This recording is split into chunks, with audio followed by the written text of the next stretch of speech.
आज ODI world cup में मुकाबला होने जा रहा है साउथ अफ्रीका और अफगानिस्तान की टीमों के दरमियान। वेन्यू है अहमदाबाद का नरेंद्र मोदी स्टेडियम, जो कि दुनिया का सबसे बड़ा स्टेडियम है। 1,30,000 से ज़ायद तमाशा यहाँ पर फिट आ सकते हैं। यहाँ पर यह मैच खेला जाने वाला है। कल जो न्यूजीलैंड ने श्रीलंका के खिलाफ 5 विकेटों से कामयाबी हासिल की है, एंड मोर इम्पॉर्टेंटली 23वें ओवर में कामयाबी हासिल की है, उसकी बदौलत न्यूजीलैंड ने अपना नेट रन रेट और ज़्यादा बढ़ा दिया है और इस हद तक बढ़ा दिया है कि पाकिस्तान और अफगानिस्तान अपने आखिरी मैचेस जीत भी जाएं तो जो कैलकुलेशंस हैं वो इतनी रियलिस्टिक है नहीं कि वो अचीव हो सकें। इवन देन क्या कैलकुलेशंस हैं वो हम आपके साथ ज़रूर शेयर करेंगे। अगर आपको ऐसा लगता है कि पाकिस्तान के पास अभी भी चांस है तो इस बारे में हम बात ज़रूर करेंगे। हम एक्सपर्ट्स का तारुफ भी कराते हैं। आज एक्सपर्ट ओपिनियन के लिए हमारे साथ मौजूद हैं टेस्ट क्रिकेटर सिकंदर बख्श, साथ साथ टेस्ट क्रिकेटर अब्दुल रज़ाक ने हमें ज्वाइन किया हुआ है और उधर भारत से हमें ज्वाइन किया हुआ है senior sports journalist Abdul Majid Bhatti ने भी। भट्टी साहब, आपसे डिस्कशन का आगाज़ करता हूँ। ओवरऑल देखा जाए तो काफ़ी मिक्स फीलिंग्स रही इस ओडीआई वर्ल्ड कप में। बड़ी बड़ी टीमें हारती हुई भी नज़र आई हमें। इंग्लैंड के लिए भी इतना अच्छा वर्ल्ड कप नहीं था, फिर छोटी टीमों के लिए अच्छा वर्ल्ड कप था। नीदरलैंड ने कामयाबी हासिल की, अफगानिस्तान ने अपसेट्स किए। खैर, अब अफगानिस्तान की टीम अगर जीतती है तो आप उसको अपसेट नहीं कह सकते बिकॉज वो मेन स्ट्रीम का हिस्सा बन चुकी है। बट काफ़ी इंटरेस्टिंग रहा ये वर्ल्ड कप।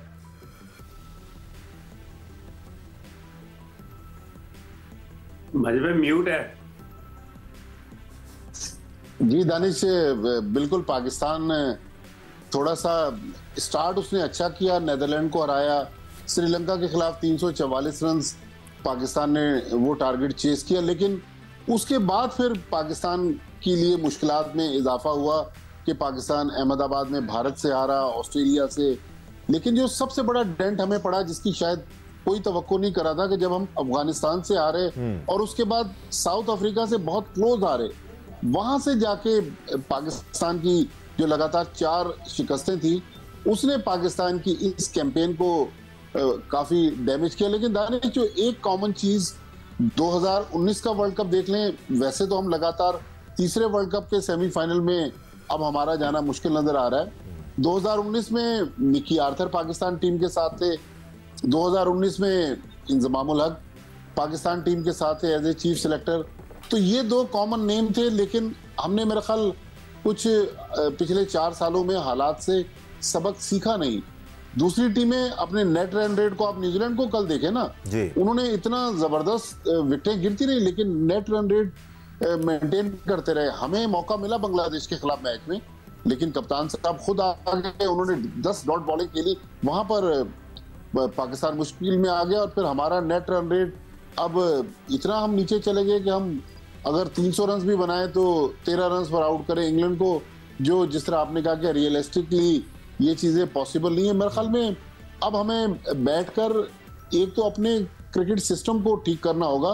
कल मैं यहाँ पर सौरव गांगुली से एक निशिस्त में मुलाकात हुई, उन्होंने पाकिस्तान क्रिकेट को प्रेज किया। उन्होंने कहा कि बहुत अच्छा पाकिस्तान में टैलेंट है, हमारे पास पाकिस्तान फुल ऑफ टैलेंट है, लेकिन पाकिस्तान की क्रिकेट का मसला पाकिस्तान का सिस्टम है कि उस खराब सिस्टम की वजह से, कमजोर सिस्टम की वजह से हम अच्छे लड़कों को मौका नहीं दे पा रहे और पाकिस्तान टीम कभी एक टूर्नामेंट में हार जाती है, कभी दूसरे टूर्नामेंट में हार जाती है। आप देखें ना, पाकिस्तान क्रिकेट बोर्ड के सरबराह हर वक्त मीडिया स्कैनर में रहते हैं। अब आप बता दें, दुनिया की 10 टीमें इस वर्ल्ड कप में खेल रही हैं। रॉजर बिनी यहाँ के प्रेसिडेंट हैं बीसीसीआई के और जय शाह उनके सेक्रेटरी है। मैंने तो 1 महीने से मैं इंडिया में हूँ, मैंने इनमें से किसी का बयान नहीं पढ़ा, लेकिन हमारे चेयरमैन कभी इनाम दे रहे हैं, कभी कुछ कर रहे हैं। बिल्कुल भट्टी साहब, इंग्लिश टीम को भी शिकस्त पे शिकस्त होती रही या उनके कप्तान ज़रूर कहते रहे कि हम इतनी अच्छी क्रिकेट नहीं खेल रहे हैं, लेकिन इसके अलावा बोर्ड से कोई ऐसी खबर नहीं आई है।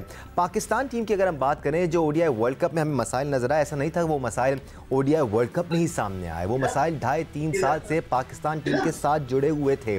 हम उन मसाइल पर बात करते आ रहे थे, लेकिन अगर आप मसाइल के सामने अपनी आंखें बंद कर लेंगे तो उनसे मसाइल ख़त्म नहीं होते, वो पस पर्दा रहते हैं और अफेक्ट करते रहते हैं टीम को। वो मसाइल क्या थे, उन पर बात करने के लिए बहुत टाइम मिलेगा हमें। वर्ल्ड कप के बाद ज़रूर हम कुछ स्पेशल शोज़ करेंगे, उसमें हम ओवरऑल वर्ल्ड कप की परफॉर्मेंस का जायज़ा भी लेंगे। आज जो मैच खेला जा रहा है साउथ अफ्रीका और अफगानिस्तान की टीमों के दरमियान, अब इस पर भी बात करेंगे। लेकिन फ़िलहाल कुछ बात आपके लिए हो जाए, आपके मतलब की हो जाए। Spark smartphone question of the day शामिल करेंगे हम। आज मैच साउथ अफ्रीका और अफगानिस्तान के दरमियान ज़रूर खेला जा रहा है। ये अहमदाबाद के नरेंद्र मोदी स्टेडियम में खेला जाएगा। अगर हम कल का सवाल एक बार फिर दोहरा दें आपके लिए, पहली मरतबा मुसलसल 2 वर्ल्ड कप जीतने वाला मुल्क कौन सा है? सही जवाब था वेस्ट इंडीज़ और सही जवाब दिया है सादिया बलोच ने। इनका ताल्लुक लाहौर से है। कंग्रेचुलेशन सादिया, आपने स्पार्क स्मार्टफोन जीत लिया है और सही जवाब दिया था आपने वेस्ट इंडीज़। आज का सवाल आपके लिए एक बार फिर, ICC world cup round robin format किस साल शुरू हुआ? आईसीसी वर्ल्ड कप में राउंड रॉबिन फॉर्मेट किस साल शुरू हुआ? अगर आपको जवाब पता है तो आप स्क्रीन पर दिए गए डिटेल्स पर अपना जवाब हमें भेज सकते हैं। याद रहे बहुत सारे सही जवाब आते हैं हमारे पास, तो हम कुरानदाजी के ज़रिए विनर का नाम निकालते हैं। राइट देन, अब senior sports journalist program score के आगे सैयद यासुनी भी हमें ज्वाइन कर चुके हैं, उनको भी प्रोग्राम का हिस्सा बनाएंगे। और अब्दुल रज़ाक, आज अफगानिस्तान और साउथ अफ्रीका की टीम आमने सामने है। कल जो न्यूजीलैंड ने किया है उसके बाद अफगानिस्तान और पाकिस्तान के लिए तो बड़ा मुश्किल हो गया है सेमीफाइनल के लिए क्वालिफाई करना। बट अफगानिस्तान की अगर हम बात करें तो अफगानिस्तान ने अच्छी क्रिकेट खेली है थ्रू आउट वर्ल्ड कप। देखें, मेरे लिए तो बड़ा सरप्राइज हुआ और जिस तरह की इंटेंट अफगानिस्तान की टीम में नजर आ रही है, अगर फील्डिंग को अगर थोड़ा सा बात करें उनकी वीक है, तो वो इम्प्रूवमेंट करने की जरूरत है। कैचिंग हो गई या फील्ड, ग्राउंड फील्ड, तो इस पर थोड़ा सा इनको काम करने की जरूरत है। बॉलिंग बैटिंग इन्होंने काफी इम्प्रूव किया और मजेदार की बात यह है कि इनके गुलबाज अभी स्कोर नहीं कर रहे और वो इनके हालांकि मेन प्लेयर हैं, जैसे हमारे फखर जमान थे, वो स्कोर करते हैं तो लंबा टोटल हम करते हैं। उनके बावजूद ये टीम 300 भी कर रही है और 300 भी कर रही है और ये इनके लिए बड़ा जबरदस्त है। और नीचे से इनके बाद राशिद देख रहे हैं जो हिटिंग कर रहे हैं, अभी नबी का बल्ला नहीं चल रहा, तो इनकी पूरी कंप्लीट होती हुई टीम नजर आ रही है। पर इनका बस थोड़ा सा यही है कि इनको फील्डिंग पे इम्प्रूव करना पड़ेगा और पाकिस्तान को इन्होंने वर्ल्ड कप में हरा के मैं समझता हूँ कि अब दुनिया में इनकी टीम के भी रैंकिंग जो है इम्प्रूवमेंट की तरफ जाने की मुझे उम्मीद है। सिर्फ पाकिस्तान को ही नहीं हराया सिकंदर, इंग्लैंड को भी हराया अफगानिस्तान ने। और ओवरऑल देखा जाए तो अफगानिस्तान की टीम में बहुत ज़्यादा इंप्रूवमेंट हमें नज़र आई है। पहले हमें सिर्फ एक्सप्लोसिव बैटर्स नज़र आते थे जो T20 फॉर्मेट में अच्छा खेलते थे। अब लंबी क्रिकेट खेलने वाले प्लेयर्स इनके पास एक नहीं 2-3 आ गए हैं जो अच्छा परफॉर्म कर रहे हैं विद द बैट। बॉलर्स तो हमेशा से इनके पास अच्छे थे। देखो, जो एशिया कप हो रहा था, मेरे पास क्लिप से मैं डालूंगा बाद में जब वर्ल्ड कप ख़त्म हो जाएगा, तो उस वक्त भी मैंने कहा था कि ये टीम खतरनाक है। अभी तक इनको आदत नहीं पड़ी जीतने की। 2004 में मुझे याद है कि मैं जब टीवी पे कमेंट्री कर रहा था, उस वक्त बांग्लादेश की यही सिचुएशन थी। मैं उस वक्त भी उनको कहता था, बहुत नज़दीक आकर बांग्लादेश आ रहा था कि इनको एक आदत पड़ने की देर है। तो इनके साथ भी हुआ और बहुत अच्छा, और वो तो उनकी बैड लक हो गई कि मैक्सवेल उनके आकर उनको सामने आके खड़ा हो गया। अदरवाइज़ मैं समझता हूँ कि वो उसके बाद हो सकता है उनकी आज बॉडी लैंग्वेज गिर गई हो, वो खुद भी ऑब्वियसली फ्रस्ट्रेशन तो हो गई होगी, उनके डिप्रेशन में भी होंगे वो, जो कहाँ से कहाँ पहुँच गए, मतलब अनबिलीवेबल। यानी कि मतलब आप सिर्फ ये किसी फिल्म की प्रोडक्शन हो सकती थी कोई प्रोड्यूस कर रहा हो फिल्म जिसमें एक हीरो आता है और आके उसने तबाही मचा दी, सिर्फ फिल्मों में हो सकता है जो हमने उस दिन देख लिया। तो बेचारे गिर गए होंगे आज। I feel sorry for them. और सारे नेचुरल क्रिकेटर्स हैं, कोई उनको कोचिंग बचपन में नहीं मिलती, इंग्लैंड, न्यूजीलैंड, ऑस्ट्रेलिया की तरह स्कूलों में वो जाके कोचिंग नहीं लेते, सारे प्योर नेचुरल क्रिकेटर्स हैं। I feel sorry for them but they played well. यार मॉडर्न डे क्रिकेट की अगर बात करें तो इतनी जगहों पर लीग्स हो रही हैं, वो दुनिया इतनी सुकड़ गई है कि वो एक दूसरे के साथ स्किल्स का और टैलेंट का तबादला होता रहता है, एक दूसरे के साथ क्रिकेट खेलते रहते हैं। बट या इस वर्ल्ड कप में शामिल हम तमाम टीमों की अगर बात करें, जिन जिन टीमों ने अच्छा परफॉर्म किया है, चाहे वो साउथ अफ्रीका हो, न्यूजीलैंड हो, ऑस्ट्रेलिया हो, उसमें आपको किसी एक मैच में तो इंडिविजुअल परफॉर्मेंस, इंडिविजुअल ब्रिलियंस नज़र आई होगी, लेकिन ओवरऑल देखें तो मुतादिद कैरेक्टर्स आपको नज़र आएंगे जो टीम के लिए जीत में अहम किरदार अदा कर रहे हैं। ये बहुत ज़्यादा ज़रूरी है। अगर पाकिस्तान टीम के लिए कहा जाता है कोई एक शख्स नहीं खेलेगा तो हम मैचेस नहीं जीत सकते, ये इन इटसेल्फ एक फ्लॉ है। दानिश, इस टूर्नामेंट में एक चीज़ बहुत वाज़ेह है, बिल्कुल ठीक, नो डाउट बांग्लादेश की जो परफॉर्मेंस है, श्रीलंका की जो परफॉर्मेंस है, पाकिस्तान की जो कारकर्दगी है एज़ कम्पेयर अफ़गानिस्तान बहुत बेहतर खेला है। इस टूर्नामेंट में उसने 3 वर्ल्ड चैम्पियंस को हराया है और चौथे को भी वो हराने के करीब था। रिकॉर्ड 5 बार की चैम्पियन, लेकिन उनका मुकाबला मैक्सवेल से पड़ गया। वहाँ पर अच्छी फील्डिंग अगर वो कर लेते तो शायद डिफरेंट स्टोरी होती, बट रिजल्ट के खाने में उनके नाम के आगे हार लिखा हुआ। इस टूर्नामेंट में पाकिस्तान टीम नहीं है और उसकी बुनियादी वजह यह है कि जिस तरह माजिद भट्टी ने कहा कि एक सिमिलर चीज़ है कि मिकी आर्थर कोच थे 2019 में, कप्तान सरफराज थे और 2023 में कप्तान बाबर हैं और अब डायरेक्टर क्रिकेट हैं मिकी आर्थर, यानी वो और ऊपर से जो है वो चीज़ों को लुक आफ्टर कर रहे हैं। बट मेरे समझ ये नहीं आता कि ये किस चीज़ के प्रोफेशनल्स हैं और क्या प्रोफेशनलिज्म इनका है। 3 चीज़ें जो मैंने यहाँ पर आइडेंटिफाई की हैं जो आज पाकिस्तान को जिस चीज़ का सामना है कि पाकिस्तान टीम को 300 पे रन्स करने के बाद 13 रन पर आउट करना होगा इंग्लैंड को।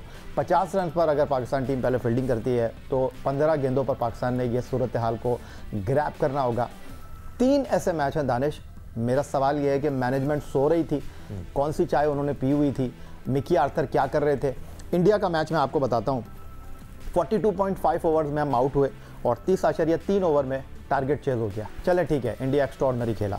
आपका अगला मैच ऑस्ट्रेलिया के साथ था, वहां आपने 367 9 के जवाब में जो है आपकी टीम 45.3 ओवर में 305 रन बनाकर आउट हो गई।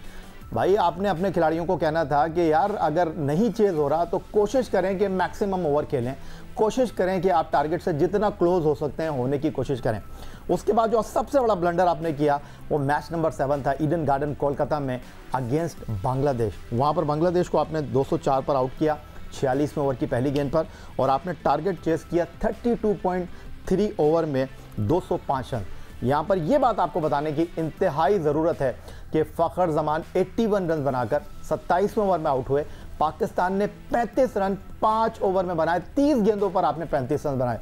भाई टीम मैनेजमेंट कहाँ थी? 18 गेंदों पर 15 गेंदों पर ये 35 रन बनाते तो शायद सिचुएशन आज ऐसी होती कि आपके कंट्रोल में होती, आपको 125 रन करवाने होते हैं इंग्लैंड को, आपने थोड़ा सा और स्पेस आपको मिल जाता। यार एक सवाल प्लीज आपसे, ये जो हमारे मैनेजर है वो डेटा एक्सपर्ट है ना? जी बिल्कुल, वो नहीं, जो हमारे सिलेक्टर हैं हसन चीमा, वो भी डेटा एक्सपर्ट है। उन्होंने बताया था कि हसन चीमा सिलेक्टर है जी, selector absolutely Hasan Cheema selector है। तो यहाँ पर दानिश ये गलती नहीं है, ये ब्लंडर्स आप इसको बोलें कि जब आप इस बात को प्रेस कर रहे हैं, सिकंदर बख्त ने, मैंने, अब्दुल रज़ाक ने प्रेस किया कि यार बहुत अच्छी बात है कि हमने डक वर्ट लुइस के हवाले से जो है अपडेट रखा अपने खिलाड़ियों को, तो इस चीज़ को मद्देनजर नहीं रखा था। वेरी फर्स्ट डे से आपको ये चीज़ मेंशन कराई जा रही थी कि इस वर्ल्ड कप में भाई आपको इस चीज़ का सामना करना पड़ सकता है।